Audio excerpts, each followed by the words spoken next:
When you are called on, unmute yourself. Please only ask a question. Do not make a comment.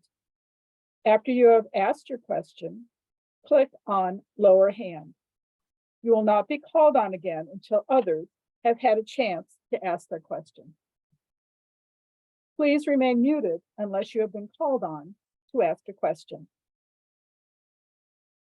In order to see a speaker clearly in a breakout session, please click on View in the top right corner of your screen.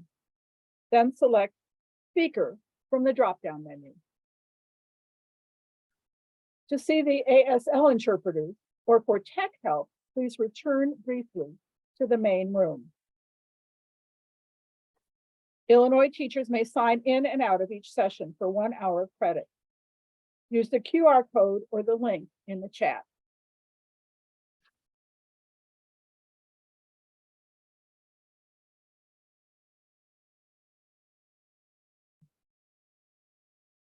All right, thank you. I think we're back to the beginning and ready to start up here. So I'm just going to take off and start running now. Thank you, everybody, for showing up today. We're at carbon capture sequestration, one of the most important topics in the world that you probably haven't heard too much about. You'll hear a lot about it today. We've got 2 speakers, each with about 25-minute presentation, and 5 minutes after that for questions for each.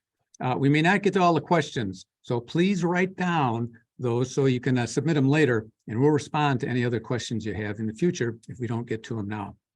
Our first speaker is June Sekera. She's a public policy practitioner and researcher whose work and publications are focused on the public economy and the role of government in climate change mitigation.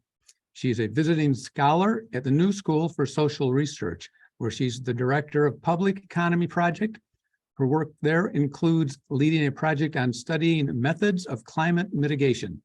Over the last several years, June has led 2 studies that have resulted in published papers on carbon capture.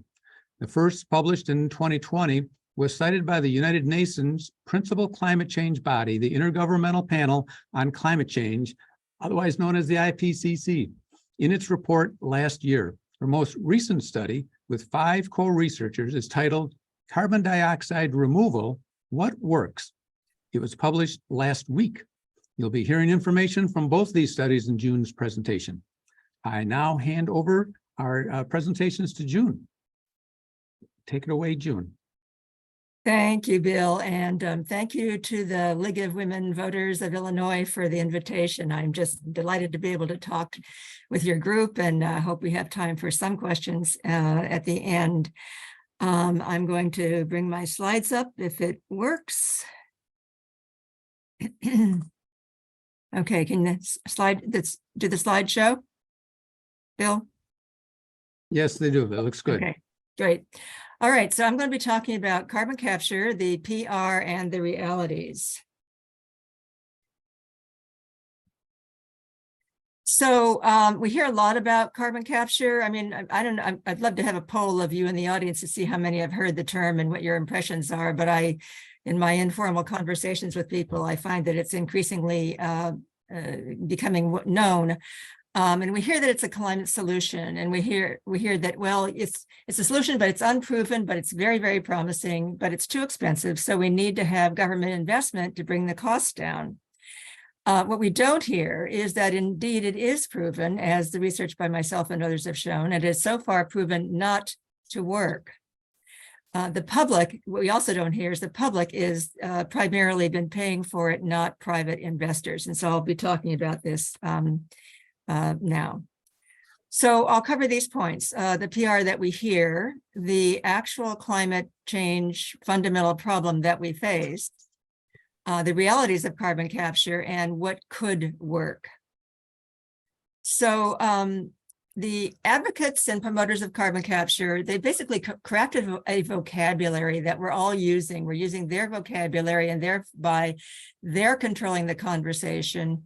And this is something that we need to understand and appreciate. So even the term carbon capture is something that they developed. It sounds good. They use the term technology always, which confers a halo effect. You hear the term net zero. You hear the term increasingly now carbon management, and even carbon recycling, which sounds fabulous. But let's step back and think about, does carbon capture actually work? And to define, to answer that question, you have to define work. What do you mean by work? So very basically, the problem is the excess concentration of CO2 that's in the atmosphere, right? And the need, very simply, is to reduce the level of CO2 in the atmosphere. And this probably sounds very simplistic, but you have to get down to these basics, which is what the policymakers in our country are not doing. So the solutions that we're hearing about are, we can capture CO2 emissions at the sources where it's released, in industry, power plants, et cetera. And we can pull CO2 out of the air, called direct air capture. So therefore, we don't need to stop burning fossil fuels. This is what we are led to believe. But in fact, neither solution is correcting the problem, and number one doesn't even address it.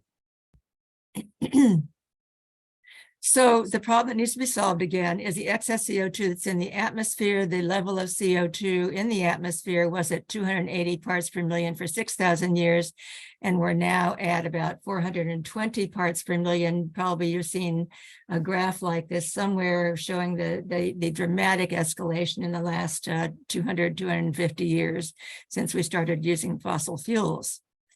So, okay, so what do we do about that? So there's two approaches to carbon capture or carbon sequestration. One is mechanical methods, and the second is biological methods. They are, within mechanical methods, there's two approaches. Either trap the emissions coming out of smokestacks or pull the CO2 from the air. And then there's biological methods. And this is from the USGS Geological Survey. And as they say, biological carbon sequestration is basically using the natural ability of ecosystems to store carbon. I'll be getting into that in more detail later. What are we doing now in terms of CO2 emissions and carbon capture? First, the context. So back to some numbers. The global emissions of CO2 annually are 39 billion tons. Gigatons means billion tons. We talk in terms of gigatons, but it means billions of tons. And of that, US emissions are 5 gigatons, 5 billion tons. And the causes are twofold: fossil fuel combustion and ecosystem destruction. Now I want to focus in on the US emissions, which is the 5 gigatons per year, 5 billion tons per year. Where we are now with mechanical carbon capture, this that you hear increasingly about, is we are at zero, literally, removal of CO2 from the atmosphere. Mechanical methods are capturing 0.02 gigatons a year from smokestacks, but in fact, that's not taking anything from the atmosphere. And it's also increasing emissions going into the atmosphere for reasons I'll get into in a minute. So the amount that's being removed from the atmosphere is zero. So we're removing nothing as of now, but scientists say we'd need to get to 6 to 10 gigatons, billions of tons per year removal by the atmosphere, from the atmosphere by 2050. From now to 6 billion by 2050. Well, this is from my most recent paper that Bill mentioned. And as you can see here, even the IPCC, the International Climate Change Group under the UN, they actually say, and buried deep in the paper, that you can't find unless you're searching for information like I was, 0 gigatons of removal using these mechanical methods of direct air capture by 2030 even, and 0.02 by 2050, and only 1 gigaton by 2100. And these slides will be up on the website, by the way, and there's a source there in case you'll want to look for it.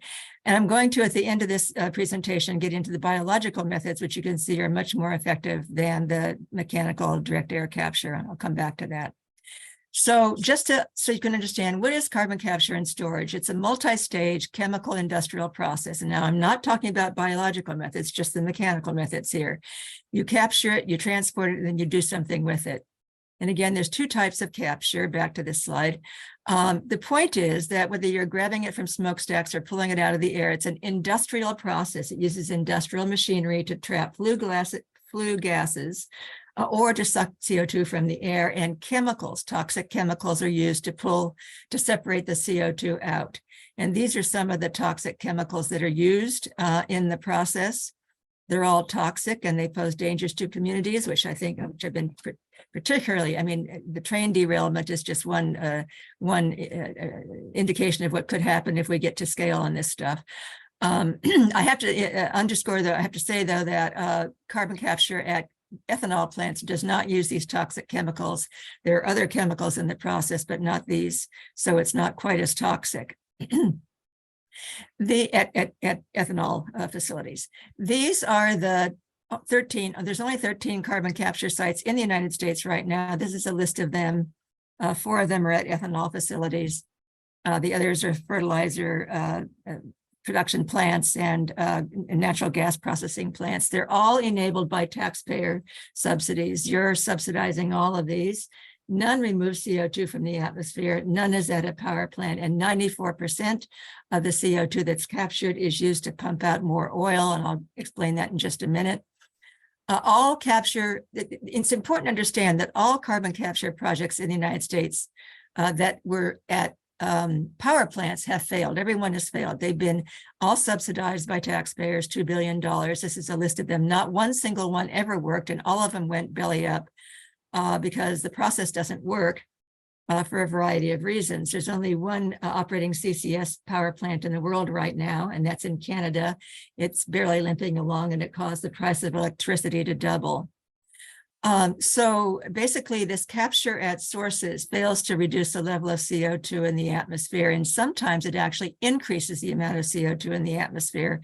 As this study from my that I mentioned in my figure that I mentioned in my first study shows, when you're doing CCS at coal-fired power plants, it can emit 3.4 to 4.7 times as much CO2 as it takes out.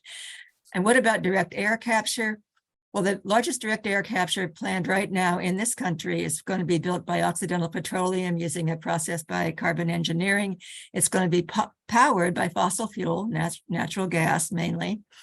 The business plan, they've been very upfront about this. The business plan relies on government subsidies, taxpayer subsidies. The captured CO2 is going to be used for new oil extraction. When DAC is fossil fuel powered, it emits 1.5 to 3.4 times as much CO2 as it captures. Totally counterproductive.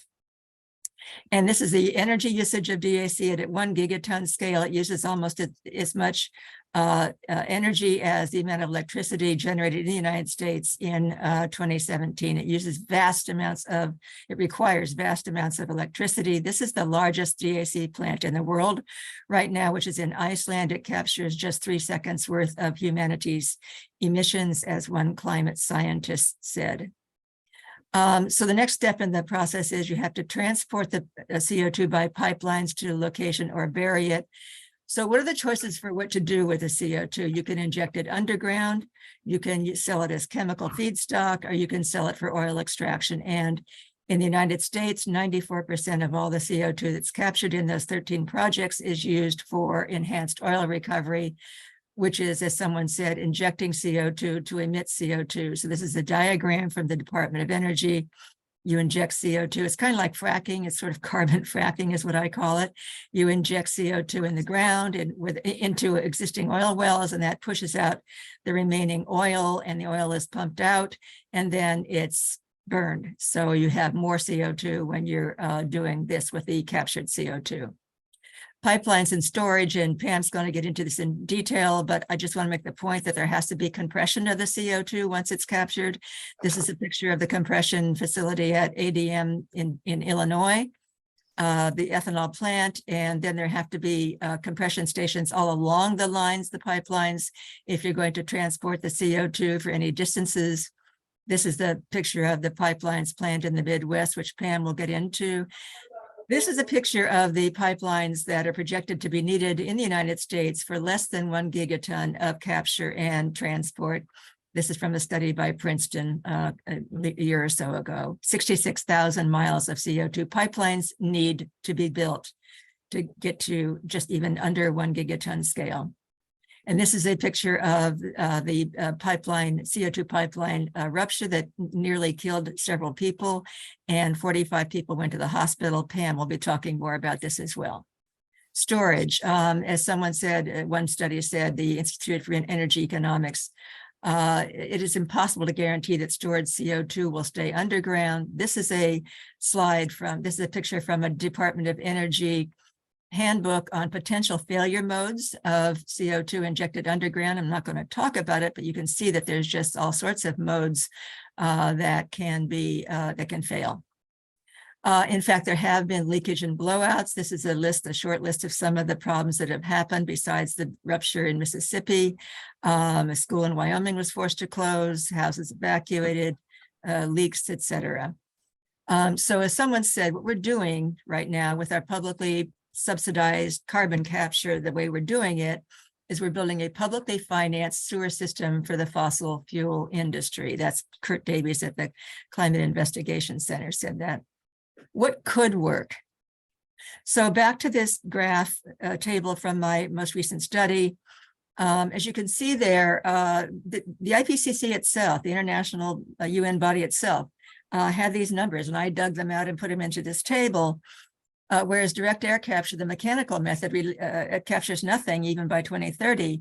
The biological methods will be at 0.86, almost a gigaton by 2030, almost 3 gigatons by 2050, and 4 gigatons by 2100. This is what the IPCC has in the details of its report, but is not what is getting reported about what the IPCC says. So what are biological systems? Well, it's just a sort of a catch-all term for forests, farms, grasslands, and wetlands, to put it in categories. This is my most recent paper that was published this past week, Carbon Dioxide Removal, What's Worth Doing, a Biophysical and Public Need Perspective. It's in PLOS Climate. If you want to look at it there, you can find it by going to PLOS Climate and clicking on that name. Here's some statistics from our study. So this is really crucially important, I believe. So where we are right now with biological sequestration, forests, et cetera, that's methods that I just had up on this slide. We are almost at a gigaton right now of net sequestration of CO2 in this country. This is United States only, and it's net sequestration from these methods. We're at 0.9 gigatons. And remember, carbon capture, mechanical methods is removing nothing, but we're right now sequestering on net almost a gigaton in this country. And with improved methods, this is what the data from this, I hired some scientists to provide the data to me in a way that could be understandable by public policymakers, by the average person. And so the data that they gave to me showed that with improved methods of reforestation, improved forest management, regenerative farming, restoration of coastal wetlands, restoration of peatlands, et cetera, we could be at over 2 gigatons, 40% of our emissions, and that would be within 10 to 20 years. So mechanical methods are nowhere and projected to be nowhere, yet these biological systems, if we would put effort into them, this is what they could accomplish. This is from my study that was just published. It's a dashboard in which we basically put all the data into a simple graphic that you can understand. So the mechanical methods, capture from air, capture at source, is all red, meaning it doesn't work. It's counterproductive in terms of efficiency, effectiveness, and co-impacts. Whereas biological methods, current practices are mostly okay, not all okay in terms of those criteria. But with improved practices, we can be very productive in terms of effectiveness, efficiency, and co-impacts. And I should mention that all of these biological methods, this has got nothing to do with carbon credits or carbon offsets, because carbon credits and offsets, all those programs that are up right now, are completely counterproductive because they keep emissions at the same level that they're at right now or increase emissions. So what I'm suggesting, and what we suggest in the study, is that instead of using the taxpayer money to pay for these carbon capture mechanical methods, we should use the money instead, an additional money, to pay communities and farmers and indigenous groups and public agencies to adopt and expand regenerative agriculture, practices, to plant trees in urban and rural communities. Urban areas are very important too, to restore forests, to restore grasslands, and to restore wetlands. That is what that is what our paper recommends, and what the data show would be far more effective and efficient and beneficial to all of us, people and the planet. So that's my presentation. Thank you all again for inviting me. And I'll stop screen sharing.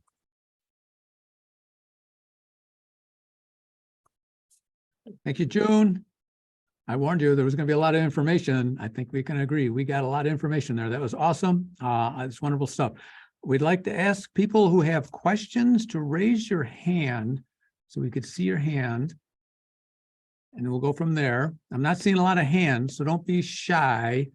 If you'd like a particular part to be gone over again or highlighted, is there something key moment here? Susan Russo. Go ahead, Susan. Good morning. My question would be, what can we do as individuals and or as the League of Women Voters and other climate advocates to get this information more well known? Yeah, that's a really good question. And as Bill knows, we're working, we have a network of people who are working to fight the carbon pipelines in the Midwest and elsewhere. And we have a messaging committee, and I mean, Bill can let you know more about that at some later point. But you know, what we are doing at the national level, and in some states as we're doing briefings. So like this briefing here, I and others can do briefings for legislators. If you want to bring legislators together, I'm going to be doing one. I did one for a couple of states. I'm going to be doing one for Pennsylvania next month. So I can do a briefing, and it's a little bit skewed, a little bit differently, sort of more academic sounding for legislative audiences. This study, this dashboard, some people have already started to use that, and you can get that from the online study and put it in your materials and prompt people to go look at what's in the study and other studies to begin to understand. Also, there's a website called carboncapturefacts.org, which you can go to get information to use in talking to legislators. And I suggest legislative briefings. And I think probably other people on this call can probably answer this question more, even better than I can. So I'll stop there. Thank you. That's something we try to specialize in, doing some legislative briefing and paying attention to these kind of issues and talking with our legislators. I'm sure there's lots of members out there that would like to pick up the ball and run with this. All right, next up, I see Donna. Donna's got a question. Hi, thank you so much. Your presentation was excellent. I wondered if it's possible, I know your research is so comprehensive, your slideshow had so much information, to produce a one-page sort of summary of just like the critical things that we could perhaps give to our municipal leaders, maybe the president of our forest preserves. You had a number of different bio solutions that could be given to different municipal leaders. We are kind of grassroots and we know our local leaders. Any thoughts to that? Yeah, that's a really good idea. I've produced one-pagers before, like 2 or 3 years ago when I did the first study. I think that's a really good idea, and I should do that. I unfortunately won't have time. There's a lot of stuff going on around this right now. The good thing is the interest in this topic is growing immensely very fast. And I could probably do a one-pager in a month or so, probably not before that, if that would be of help. And if you would like, Donna, your name, that was Donna, right? Yes. Yeah, if you would like, my email's on the slideshow, contact me. And if you can use it, I'll find time to produce it. So get a hold of me and I'll figure out some way to produce the thing. Okay, if June doesn't get around to it, I think we will. There are folks working at the climate table to prepare presentations on many of these issues. And we will find a way to do that. I think we're getting a little interference on the phone. Debbie DePalma, if you can press *6 on your phone, that will mute your phone until unless you have a question. All right, thank you. Debbie's on the spot, paying attention. Thank you.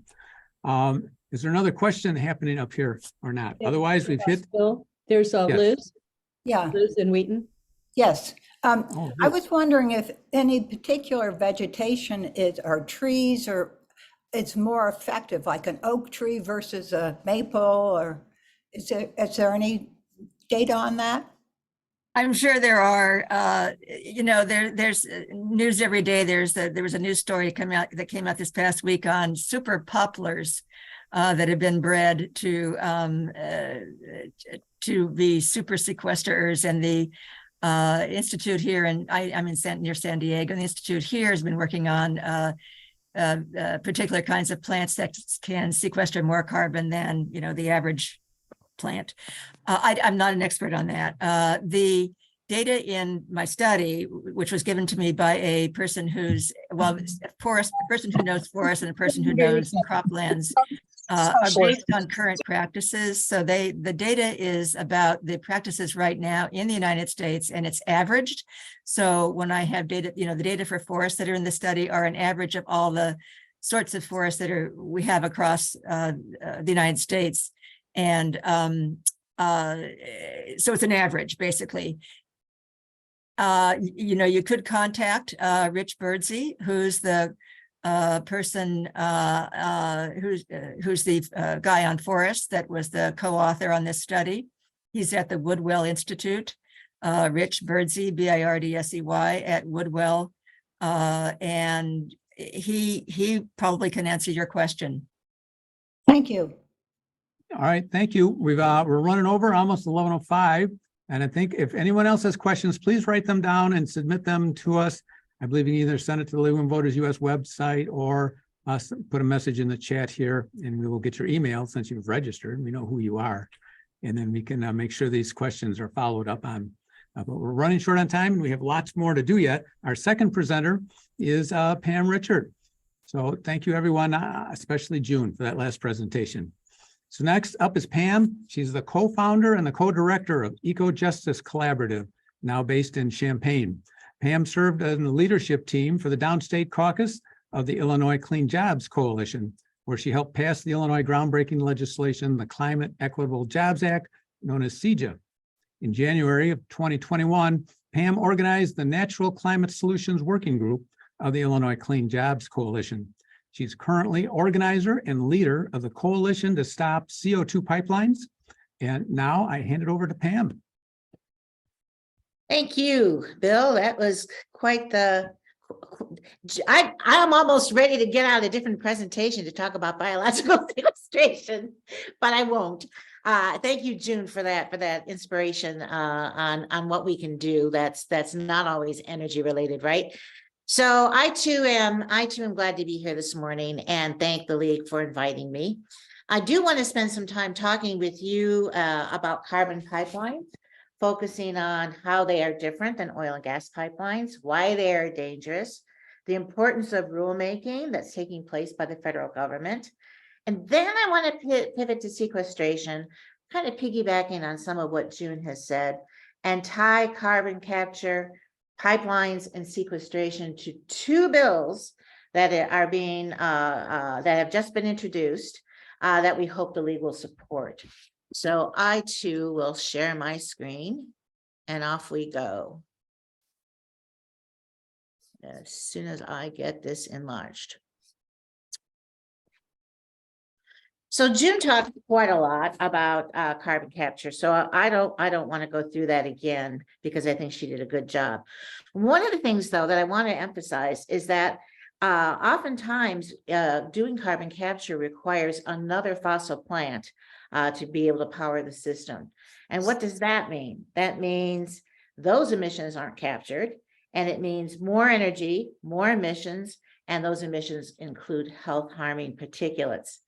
Often the plants where carbon capture is being retrofitted are located in disadvantaged communities who are already bearing the brunt of power plant pollution. So this can be and is a real environmental justice concern. The other thing I want to spend a minute talking about is that much of what June has talked about and I'm going to talk about is being fueled by the IRA and the 45Q tax credits. So while many of us on this call celebrated the passage of the IRA, the biggest climate action plan that's ever been put forward, I want to share with you that while some of that is really good, a lot of those monies are actually being used to fuel carbon capture and sequestration that rely on fossil fuels and keep things like the two pipelines that I am going to talk about today at play.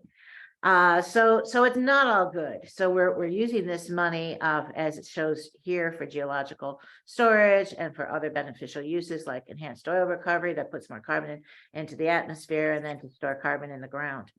So what I'm going to talk about next is what the two companies that are currently in Illinois are doing and why they want to transport CO2, mostly from out-of-state sources, mostly from ethanol plants, and emphasize the fact that these companies are making a lot of profit with your tax dollars, fueling what I would call a false solution, as I think June so aptly said. It doesn't work. So who are those folks? The first one is Navigator CO2 Ventures. They have a project appropriately called the Heartland Greenway. I think June's reference to vocabulary is darn important. Navigator knows how to do it. That project is going to be 1,300 miles plus long. It will cross 5 states. It's going to pass through 13 Illinois counties before it deposits its carbon in both Christian and Montgomery counties. And if it's built, it would be the largest and most complex in the country. There's another one that doesn't come into Illinois that's slightly larger, but Navigator, if it were built first, would be the largest and most complex. The other one is ADM's Mount Simon Hub, and it is the second pipeline to make its way into Illinois. It is shorter, but it crosses 11 Illinois counties before sequestering its carbon in Macon County. I'll talk more about ADM as we go forward. So, okay, what's the fuss about all these carbon pipelines? You know, if you read the promotional literature by Navigator, it's just the same thing as what puts the fizz in your soda. If you read the promotional literature by ADM, we've got carbon in the atmosphere. It's a good thing. Our plants need it, right? Well, let's take a minute and just see what that's like. And I will. This video shows a rupture of a buried, dense phase carbon dioxide pipeline. The experiment was conducted. The video's not playing, Pam, only the audio. Only the audio. Well, there we go. This could be my system. Okay, I really think I will go back out of it. I'm going to stop sharing screens because I think my bandwidth isn't quite strong enough for that.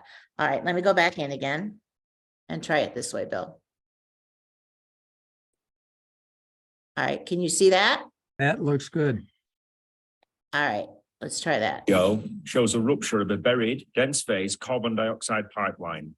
The experiment was conducted in the safe environment of the DMVGL Spade Adam Testing and Research Centre to assess the consequences of such ruptures in terms of mass outflow, rate of formation, and dense gas dispersion.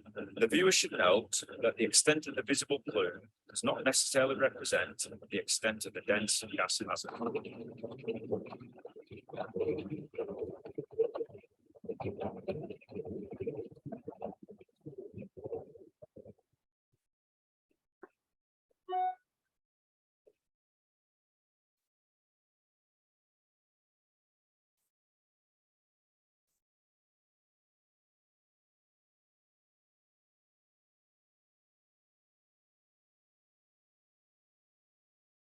And on it goes. So let me close this out. Surely, I think you would agree that this is not the fizz in our soda, right? Oh dear, here we go. All right, so I am sharing again, I think. Yes, you Yes? are. Yes, Okay. we're on. We're good. All right, here you go. So, okay, so CO2 pipelines are clearly different than oil and gas. And I just want to say that the pressure is about 2 to 3 times that of natural gas. The pipelines carry an asphyxiant versus a source of energy. They're sensitive to pollutants, especially water that turns into carbonic acid if it's mixed with CO2, and that can rapidly corrode steel pipes, causing a leak or rupture. A CO2 pipeline, as you saw, if a rupture happens, it releases a large volume of extremely cold gas at first that is brittle enough to be broken with a sledgehammer.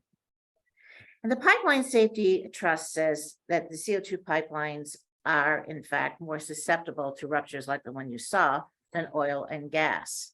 And when a CO2 pipeline ruptures, the pipe can unzip in what's called a running ductal fracture. And when that happens, again, the large volume of gas escapes quickly, and it can travel a mile or more. CO2, as you all know, is heavier than ambient air, and it displaces oxygen, and it can suffocate humans, and it can suffocate animals, depending upon the concentration and length of exposure. And we don't have to go too far to learn what would happen if a CO2 pipeline were to rupture, because as June noted, it did happen in February 2020 in Yazoo County near a small, predominantly Black town called Sekera, and this is in Mississippi. The pipeline that ruptured there was stressed by a movement of soil after heavy rains, and when it ruptured, it created a 40-foot deep crater and released a plume of CO2 that lasted 4 hours and traveled over 1.25 miles. Over 200 people were evacuated, 46 hospitalized, including first responders who struggled to save people that were unconscious and some of them near death. Vehicles sputtered and stopped, and many of the first responders had to abandon their cars and their other vehicles to rescue victims on foot. If this had happened when people were sleeping instead of 7 in the evening, many of us believe that there would have been fatalities. So after that incident happened, the federal government, the Pipeline Hazardous Materials and Safety Administration, or PHMSA, as I'll call it from here on in, conducted an investigation that led them to take enforcement action against the company responsible for the pipeline rupture. And they took their enforcement action because of those failures that happened in Sekera. And in May, PHMSA announced it was starting a rulemaking process to improve safety and oversight of CO2 pipelines. We all welcome that announcement. But here's the problem. The federal government did not prevent pipeline developers from moving forward with their projects until their rulemaking was complete. And CO2 pipeline projects such as the ones I've mentioned in Illinois are moving forward. And I also want to lift up the fact that CO2 pipeline construction, all pipeline construction does in fact have impacts. And a lot of the work that I'm doing with Central Illinois farmers, really, I think a key focus of their concern relates to what I'm going to show next here. Well, number one, they don't like eminent domain. No one wants it. And there's organizing taking place in Iowa and South Dakota to get legislation to prohibit pipeline developers from acquiring easements for CO2 pipelines via eminent domain. And we're doing that in Illinois here, which I'll share in a minute. Easements restrict the use of one's land. There's solid concerns about the impacts of pipeline construction on crop production. They include soil erosion, mixing of soils, severing drainage tiles, soil compaction. And this can and does, in fact, reduce yield as much as 25% for crops like corn and soy. This is a photo of a field that shows the scar from the pipeline construction, not CO2, but a pipeline construction 8 years later. The reason I'm sharing this is because what farmers want is what June talked about. They want the federal government to give them the kind of dollars they need to transform their agricultural practices from conventional to regenerative, which would be more climate friendly and help sequester carbon. So now you might be asking, Well, don't CO2 pipelines already exist in this country? You're right, they do, but there's only 5,100 miles of them. They're short. They pick up CO2 from one source and transport it to a short distance for enhanced oil recovery. Most run through unpopulated areas. And if they leaked or if they're ruptured, it probably would go unnoticed. And in contrast, Navigator's pipeline would be 3 times as long as the longest existing CO2 pipeline and much more complex, as it's going to be picking up CO2 from 21 different industrial sources in its initial phase, and that's going to go up. Navigator's pipeline runs by many rural communities and rural residences, and ADMs goes right through the cities of Peoria and Pekin. So who regulates CO2 pipelines besides PHMSA? Well, the Federal Energy Regulatory Commission does not. They decline to take jurisdiction. PHMSA is solely responsible for safety as it relates to design, construction, maintenance, and operation of those pipelines. And the Illinois Commerce Commission sets the route. It approves the project here in Illinois. But the fact that the ICC is reviewing CO2 pipeline projects before PHMSA's rulemaking process is complete is a huge problem, because neither Navigator nor ADM Wolf will benefit from any improved standards with respect to safety and oversight. So I'm going to pivot a bit to CO2 storage. And I know that June kind of laid the groundwork for this. Illinois is heavily sought after because of our geologic formation, the Mount Simon Sandstone. It's thought to have the best properties for permanent storage. But the key point on this slide is the 2 questions below. Does it work? And is it safe? Will it be permanently stored? Well, same slide June showed, there's no guarantee, and here are all the escape paths that can happen. One of the most common are along injection wells.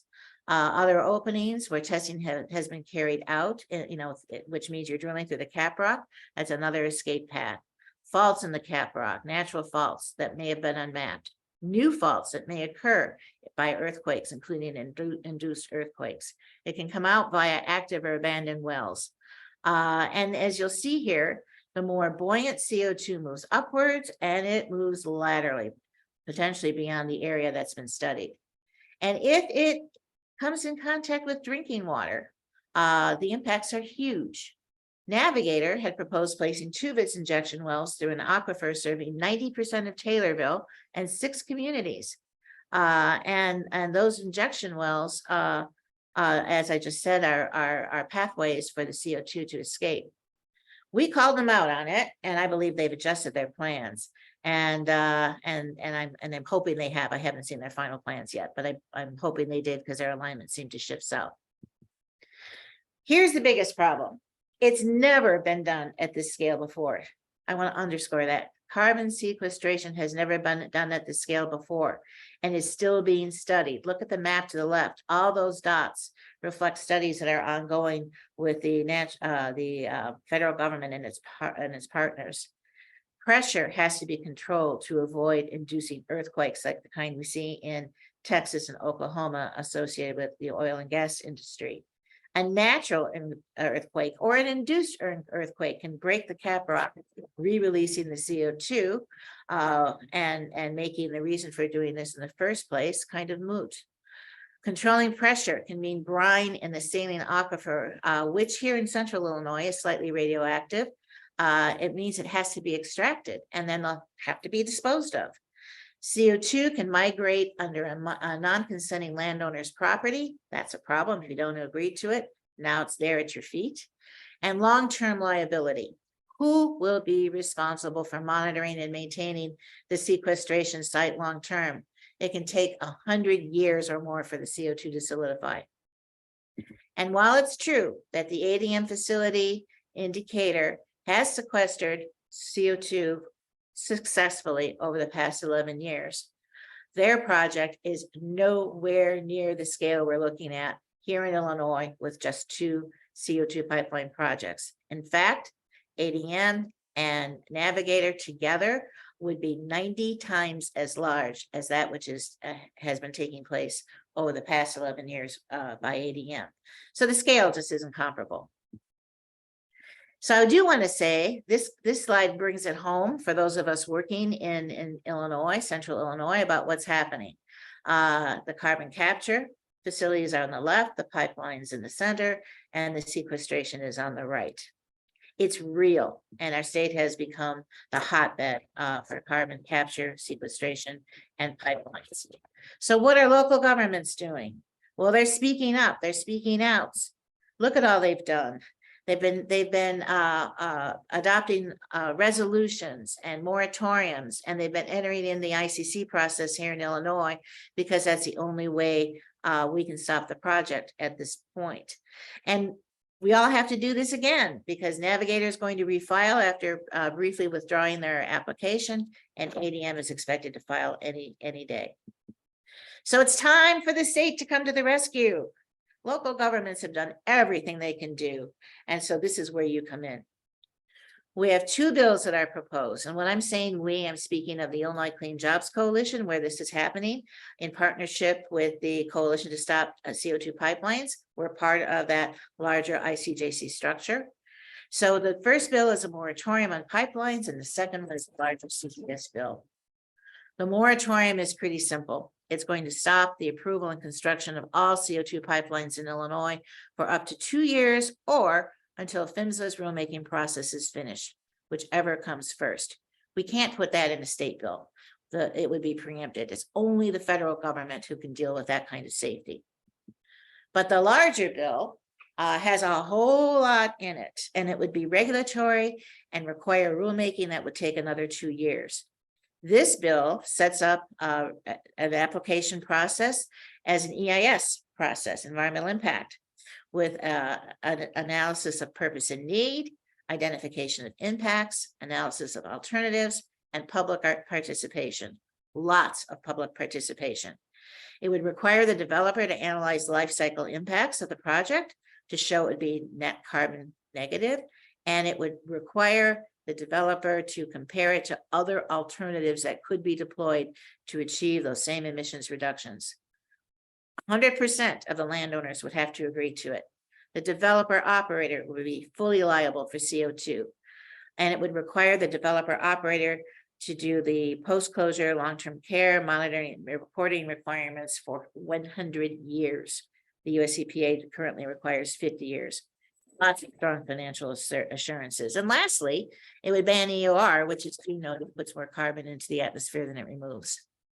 And with respect to pipelines, this bill also has a purpose and need, which we don't have now. Navigator and ADM can come in without demonstrating there's a purpose or need for their project. It's going to require the following before filing: public meetings, transparency, maps, reporting on emergency process at the public meeting, submittal of a list of occupied buildings and land uses along the route so local governments know about the impacts, coordination with those governments. Our bill would remove eminent domain following the lead of South Dakota and Iowa. It would establish minimum setbacks beginning at a mile and have a variance process that the developer would to say a mile is too great. I can do these things to my pipeline to have lesser setbacks, and I'll demonstrate to you that I can do this with computer modeling. It would create funding for emergency preparedness, training, and equipment, and the bill would require all state and federal permits to be obtained. The project could move forward. So in closing, a couple of things I'd like to say here. I'd like to remind us that the Biden administration's funding of carbon capture as part of its climate policy is just extending the life of fossil fuels at a time when we need to keep them in the ground.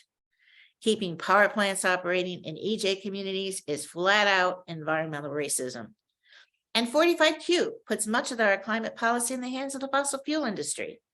They know how to build, and they know how to run power plants, and they know how to construct pipelines, and they're profiting from what they know. Keeps them going. Do we need CCS? No, I think June made that point clearly. We have the technologies we need. Conservation, recycling, reuse, energy efficiency. Wind, water, and solar can provide plentiful and cheap power. and the carbon emissions that drive our climate crisis. The restoration and enhancement of carbon sinks that have been severely degraded is essential. And we can do this as well as expand biological sequestration, as June shared with us.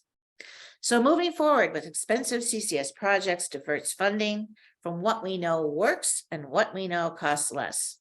And CCS projects, like we've talked about, undermine the Climate and Equitable Jobs Act, which I'm going to bet many of you on this call worked hard to pass. And then finally, they jeopardize our targets. So I'm going to propose we work together, pass those two bills, and we stop this madness that is causing all of us to put our money in the wrong place. Let's pass those two bills and work together. So thank you very much. Thank you, Pam. Awesome presentation. I suspect some may be suffering some level of cognitive dissonance at this point, trying to contemplate how can this be such a huge operation, and we're hearing so little about it. I have to confess, I believe environmental groups have been caught a little flat-footed. We thought this whole process and operation was way too glitchy and certainly way too expensive to ever gather the traction and success it needed to do. But as Pam had mentioned, with the passage of the IRA and 45Q tax credits, they now have the money they need to do this, and they hope to make it work sometime during the next couple decades, maybe not. And as June had suggested, we already have ways that do work that are not as dangerous. And we've been led into choice number one. We need to speak up and understand about choice number two and talk to our legislators. So we do have about 10, 15 minutes left. I want to open it up now for questions for Pam for at least 5 minutes.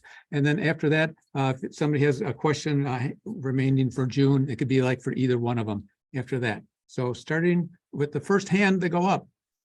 Susan Russo, your turn. Pam, could you please explain for the audience and comment on the other piece of legislation that has been filed by BP? Sure. The other piece of legislation is BP industry, of course.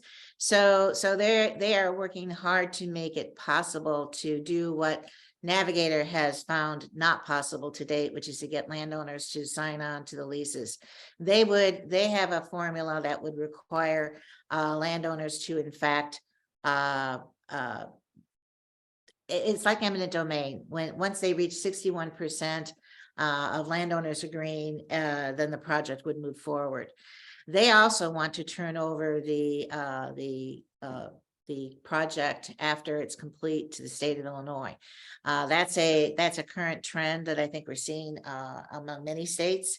And I don't know about you, but it makes no sense to me to be paying taxpayer dollars to make projects that historically haven't worked, that are dangerous, risky, may not keep carbon in the ground, and then as a taxpayer have to pay for all of that monitoring and maintenance as it may be required for the next 50, 100 years. Makes no sense at all. But BP is on its way, and they are trying to facilitate carbon sequestration. So just to be clear, Pam, when you say turn it over to the state of Illinois, what did you mean there? I mean that I am Navigator, and once my project is closed after 10 years, it becomes the state's problem. That's the trend. And our bill doesn't do that. Our bill says, no, not so fast.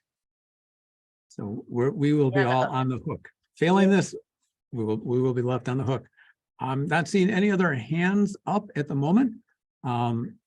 Unless you see one that I'm missing here, Laura, call it out if you do. I just want to comment for a moment on the video that we had a little trouble getting going, but we did get to play, and Pam caught right at the end. That was about to be the third explosion of that pipeline. Once it starts going, it can cool so fast, it freezes itself, forms a plug, pressure forms behind it, and explodes again. So you get a series of explosions. It's quite a wonderful process to watch from very much afar, as we got to in that remote video, and not get too close to it. And then he's emphasizing the plume you can see is like the steam that comes out of your kettle, the visible part. The rest of it's invisible, odorless, tasteless, and it can drift for miles at the ground level. And I don't know if you'd heard when she mentioned that the cars would not run. They too are asphyxiated. You only have about 20% oxygen in the atmosphere. So at a concentration of only about 10%, that cuts off cars. You can't like even get in and drive away. And if you were conscious, you could try to run away, but it's going to be kind of scary to contemplate what intense formation of CO2 in your neighborhood would look like. We have some interesting folks now. Donna? Yeah, this is for Pam. I was wondering, so, I mean, I've not heard about this before, so I'm a little taken aback. I'm wondering, you have, millennials and generation, beyond that, underneath are very interested in the environment. They only read social media. they don't join the League of Women Voters. So I'm just wondering what your thoughts are on getting this kind of information out on social media to the younger group who are becoming very active voters and a large percentage of voters. That's a great question. We're doing a lot of that in Central Illinois, and it's recognition. There's recognition that we haven't had the capacity to really reach far north. I'm from Wheaton, so yeah, I just moved from Wheaton to the city of Chicago, and then down to Champaign-Urbana, and so I know when I talk about this with folks that I still am in contact with, they say the same thing you're saying. There's not that same awareness. So what I'm hoping will happen is we've got these two bills, right? And so one of them is definitely being sponsored by the ICJC. The other one could be an Illinois Environmental Council bill that's still being discussed. But there will be fact sheets, there will be lobbying, there'll be all of the kind of thing that has a bigger, broader statewide reach to help people mobilize around that. And we're planning town halls across the state so that we get that education out, and using newsletters, like Sierra Club has a newsletter, and you have a newsletter as well, right? We could help you get the information out that way. My organization still has a Chicago reach. We're doing what we can. Some of the radio stations, like Mike Novak, who has had a good following, some of those are no longer accessible and available, but any ideas you have to help us get it out would be great, because people are shocked. I mean, could you get a broadcast journalist to do a feature on this? I mean, that video of that explosion is, that's pretty dramatic, and hey, they want viewers. I mean, I don't know. I mean, I think a lot of people watch TV. That's a good idea, and maybe we can have conversations with who that would be, including, because we've got Nara Schoenberg from the Trib, who's ready to come out with a feature. Reuters, Leah Douglas is going to do one, and Carrie Liderson from Energy News is following this and just released a story too. But it still doesn't get everybody to see visually what it looks like, right? So yeah, that's a great idea. Can I just jump in? I think that's a really important point about that video and getting it on, getting it posted. I mean, I've just had experience with some people helping to do social media posting for the announcement about my paper being published last week. And they're doing a fantastic job of getting the paper onto Facebook and tweeting it out, and Instagram. And that, that video that you showed, Pam, has great visual impact. And for young people, especially if we can, couch it in terms of the Sequestration, two things: the Sequestration rupture that actually happened, and the train derailment. I mean, it's a pipeline, not a train, but the effects are going to be widespread. So I don't know, some kind of social media campaign to show that video, I think, is something worth pursuing. It's just my 2 cents. Yep. I would agree.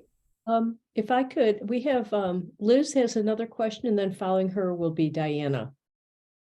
Okay, I noticed that all of this stuff is going through Iowa. What's happening in Iowa? Because if they can stop it in Iowa, it won't be coming to our state.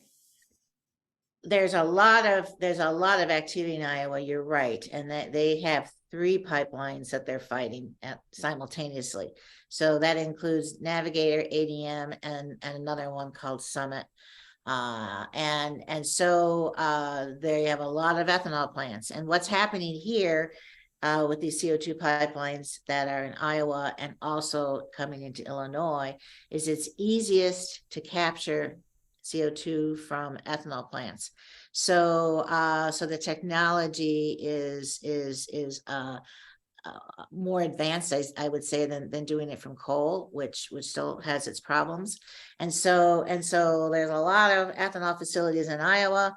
Iowa is a major corn producer. I think Illinois follows them. And so that's why we're seeing what we're seeing with just these three projects. The money's there. It's made it possible. A lot of us would have said a couple of years ago, this is so expensive, it's not going to happen. A lot of us would have said even 6 months ago, I think, before the IRA, that having Prairie State coal generating plant in Marissa consider carbon capture and sequestration and actually move forward with it because of the expense, we wouldn't have envisioned that happening. But they're considering it. CWLP coal in Springfield is considering it. And so while we're looking at Iowa and ethanol and Illinois getting the ethanol from the Iowa, right, and transporting it here and to sequester it in our state, except for the three locations I mentioned, we also, I think, are on the horizon to be able to be talking more about coal. And so the legislation that has been developed has that in mind. It isn't all ethanol. It's going to be coal and other industries as well. So I hope that answered your question. Iowa has been, to be quite honest, they had a 6 months or more start on us here in Illinois. We were so busy celebrating the passage of CEJA and getting the legwork in place to start implementing it. None of us knew it was happening. And then all of a sudden it's like, oh my gosh, here we are. Well, So- one other question was, is there a lifetime to these facilities? I mean, isn't there a certain capacity for the underground? Oh, well, the quote expectation, quote hope, is that it will be permanently stored, that it will not make its way to the surface. And So there's plenty of room. That's the PR, Pam. Yeah. I mean, the fact is that what's been stored so far is already leaking out and exploding in pipelines, but certainly the leakage has already started. It's happening. There's numbers of studies on that. And there's very little storage outside of oil wells right now. It's almost all stored in oil wells. So storing it into saline formations is hardly ever done. And it's guaranteed to come right back up in very short order, I believe, from my studies. And I believe that to be the case too. And I believe that ADM again is at such a small scale. It's really hard to look at that. And that's the project everybody points to and says it's successful, right? But I'm hopeful. I made the point that just with 2 projects coming into Illinois, ADM is hardly an example. And they also are, interestingly enough, the University of Illinois, which is very pro CCS, is still studying the commercial capability of sequestering carbon in the Mount Saline aquifer. They're still studying it. And they have a study that's ongoing that essentially says, we're trying to prove that we can keep it safely stored underground for 30 years. And they're talking about 50 million metric tons. Well, over 30 years, and what we're looking at with just ADM and Navigators, 27 million tons a year. I mean, so it's just like, it's wacky. It's just absolutely crazy that we're moving forward with something that's risky, that is unproven, that many of us believe will not work. Diana, you want to go on with your question? Yeah, I just wanted to make a quick comment. I thought the idea of getting more young people involved through social media is great. Just wanted to point out that I've been on the faculty at Loyola University, and we have a Center for Environmental Sustainability with a lot of very active young people. And so sort of the thought of like, how can we motivate young people through universities and different networks to get involved, I think is an excellent idea. Because they really care about stuff like this and are going to be the ones who have to deal with it in 50 years. We'll all be sequestered by then, but they won't be. So I think that's a terrific idea. And, and so however we can get, young people fired up about it and knowledgeable, I think would be wonderful. So one of our partners in the coalition to stop CO2 pipelines has hired several organizers to in fact do just that. throughout the central Illinois. So because this is where stuff is happening, this is where our reach has been. But perhaps they can reach out to Loyola as well. No reason why we couldn't expand that from beyond the universities and community colleges here in the central part of the state. It'd be great. Excuse me, I just wanted to alert everybody, we only have 8 more minutes left in this session. Right. So Susan, did you have another question or did you just, No, I do have another question, just as a follow-up to that information that Pam gave on the BP bill. Pam, am I correct that part of the thinking in terms of turning over the pipelines and liability for the pipelines after 10 years is tied to the fact that those 45Q credits are only good for a short period of time, and after that 10 or so years, No. they are no longer going to be able to make money from this project? Yeah, I think that's a good deduction. Yeah, they are time sensitive like that. You're right. Well, I don't think their bill says that, but I think you're right. yeah, that's the tax credit. I mean, they take the tax credit, you know, when the tax credit has no cap and no time limit. They'd have to legislatively kill the 45Q tax credit, which isn't in the horizon anytime soon. So the problem is that the legislation on the books now at the federal level, I believe, and in some states, simply says that the liability for what happens to the buried carbon dioxide, the liability transfers to the public at the end of X number of years. They just legally transfer it. Doesn't have anything to do with the 45Q or any investment. It's simply that legally the public has been is going to be required to pay for all of the pipeline ruptures and the mass casualty events and the train wrecks, et cetera, that happen after the specified period of time. It's in the legislation. And that I didn't know. Yeah. I did not know that. I'm Yeah, not I mean, thank you for that. Carolyn Raffensperger is the expert on this far more than I am, but yes, it's legally required in the legislation. It just transfers over to the public, and the public is liable for whatever happens from the storage place. Is that federal law? Well, there is a provision in a federal bill. I don't know if it became law. I just didn't track it.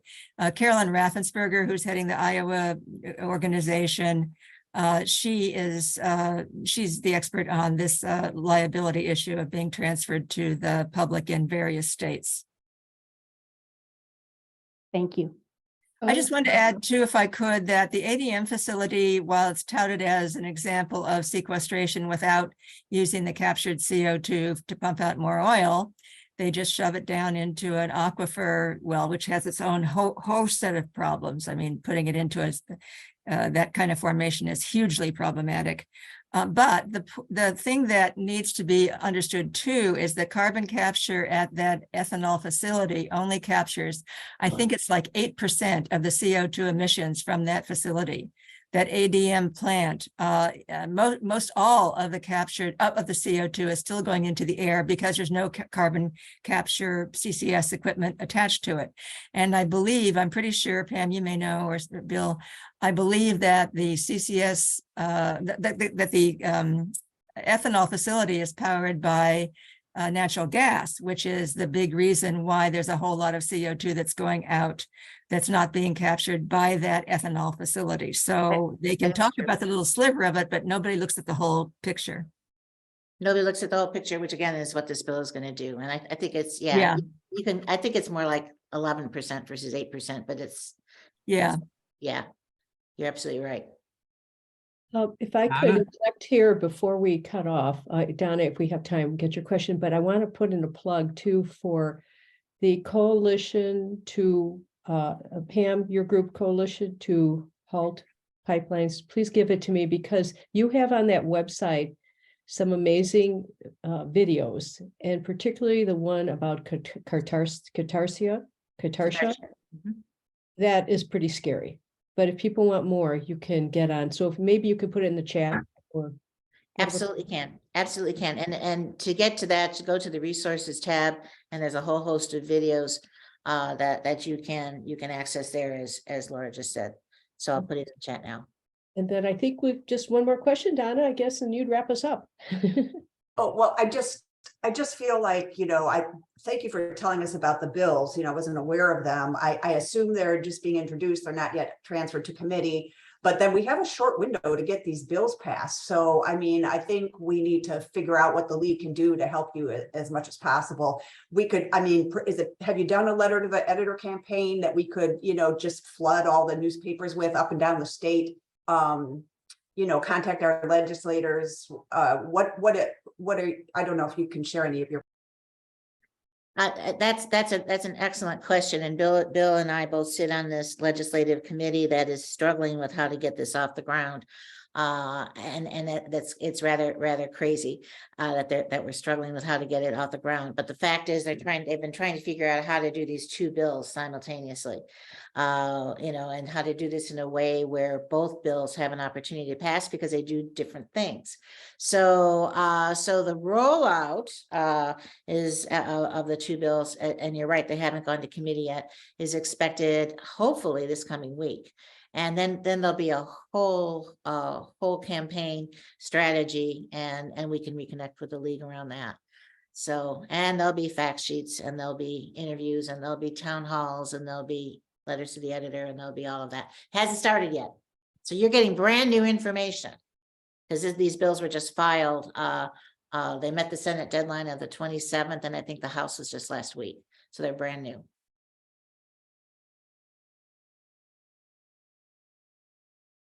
So I think we're coming towards the end.